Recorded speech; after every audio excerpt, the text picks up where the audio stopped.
बेर साहब तलावत के लिए बुलवाएं। अस्सलाम वालेकुम।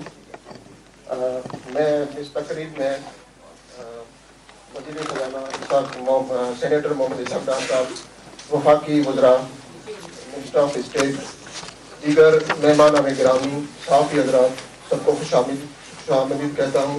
और तकरीब का बाकायदा आगाज़ हम तलावत कलाम पाक से करेंगे। उसके लिए मैं गुजारिश करूँगा हाफिज़ मोहम्मद अजीम साहब को कि वो आए।